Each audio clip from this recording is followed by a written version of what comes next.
মাফ করে দিয়ে বলে যাবেন, জোরে বলেন সুবহানাল্লাহ।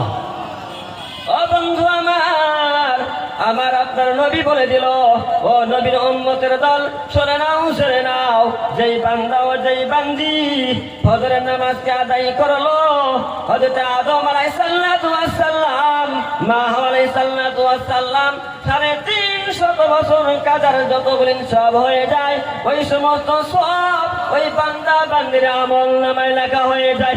জোরে বলা যাবে না সুবহানাল্লাহ? নারে তাকবীর। ফজর নামাজ আদায় করলে আদম আলাইহিস সালাম 350 বছর কেটে যতগুলি সওয়াব হয়েছে, ওই সমস্ত সওয়াব আমার আপনার আমল নামায় লেখা হয়ে যায়।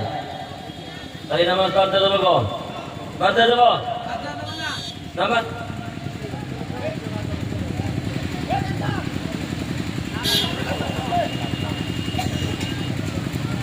আমার ভাইজান 2-3 মিনিটের মধ্যে শেষ করে দেব। ও বন্ধু আমার, এবারে চলে আসলেন জোহরের নামাজ। বন্ধু, আল্লাহর একজন নবী ছিলেন, ওনার নাম ছিলেন হযরত ইব্রাহিম খলিল। শুনছেন আমরা? ইব্রাহিম খলিল, ওনাকে আমার আল্লাহ বললেন, হে আমার পেয়ারা দোস্ত খলিল, তোমার মনেই তো অতি পেয়ারা কি বস্তুটা আছে, সেটি আমার আল্লাহর দরবারে কুরবানি করে দাও। শর্ট করে বলতেছি, আমার সময় শেষ। আমার ভাইজান ইব্রাহিম খলিলুল্লাহ বুঝতে পারলেন, ও বন্ধু, ইসমাইল কুরবানি করার জন্য নিয়ে গেলেন, বেহেশতে থেকে দুম্বা আনলেন, দুম্বা কুরবানি হয়ে যায়, ইসমাইল আলাইহিস সালাম কুরবানির সওয়াব পেয়ে যায়।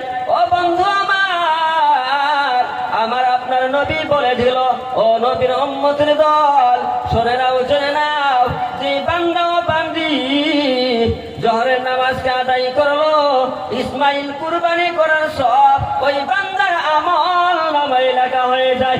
জোরে বলা যাবে না সুবহানাল্লাহ? ওই বান্দা ও বান্দির আমল নামায় লেখা হয়ে যায়, ইসমাইল কুরবানি করার সওয়াব তার আমল নামায় লেখা হয়ে যায়। আমার ভাইজান ও বন্ধুগণ, এবারে চলে আসলেন আসরের নামাজ।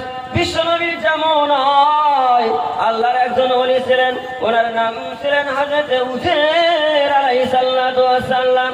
ওনার নাম ছিলেন হযরত উযৈর আলাইহিস সালাতু ওয়াস সালাম। 100 বছর ইবাদত করে আল্লাহর ওলি হয়ে গিয়েছিলেন।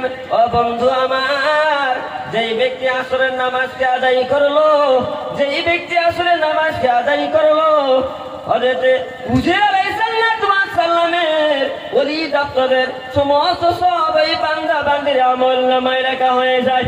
জোরে বলা যাবে না সুবহানাল্লাহ? উযৈর আলাইহিস সালাতু ওয়াস সালামের যতগুলি সওয়াব হয়েছিল, সমস্ত সওয়াব ওই বান্দার আমল নামায় লেখা হয়ে যায়। আমার বন্ধুগণ, এবারে চলে আসলেন মাগরিবের নামাজ। মাগরিবের নামাজ চলে আসলেন বন্ধু, আল্লাহর একজন নবী ছিলেন, ওনার নাম ছিলেন হযরত আইয়ুব আলাইহিস সালাতু ওয়াস সালাম। কি নাম ছিলেন? আইয়ুব আলাইহিস সালাতু ওয়াস সালাম। আরে আইয়ুব আলাইহিস সালাতু ওয়াস সালামকে 18 বছর কিরাই কামড়েছে, ঠিক না বেঠিক? 18 বছর কিরাই কামড়েছিলেন, তবু আইয়ুব আলাইহিস সালাম করেন নাই, নামাজও ছেড়ে দেন নাই। দিছে গো আমার ভাইজান ও বন্ধু,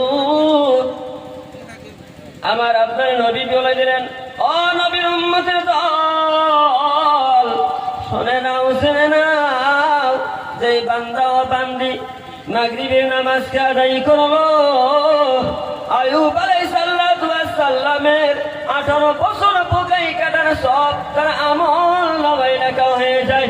জোরে বলা যাবে না সুবহানাল্লাহ? আইয়ুব আলাইহিস সালামের 18 বছর পোকাই কামড়ানোর সব, ওই সমস্ত সব আমার আল্লাহ ওই বান্দাকে দান করে দেয়। আমার বন্ধু আমার, এবারে চলে আসলেন মাগরিবের নামাজ। চলে আসলেন মাগরিবের নামাজ।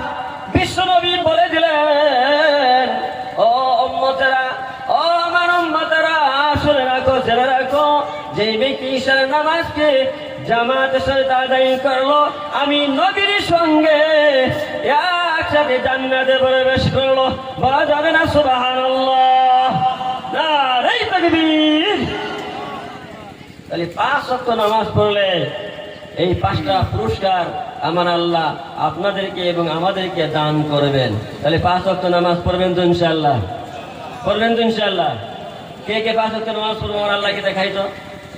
নারে তাকবীর, নারে তাকবীর। আল্লাহ আমাদের সবাইকে 5 ওয়াক্ত নামাজ আল্লাহ বানিয়ে দিক। সবাই বলে আল্লাহুম্মা আমিন। আমার ভাইজান ও বন্ধু,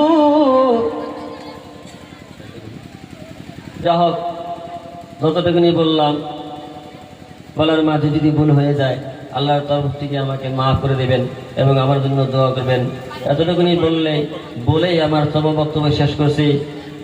আসসালামু আলাইকুম ওয়া রাহমাতুল্লাহি ওয়া বারাকাতুহু। দিন ইসলাম জিন্দাবাদ।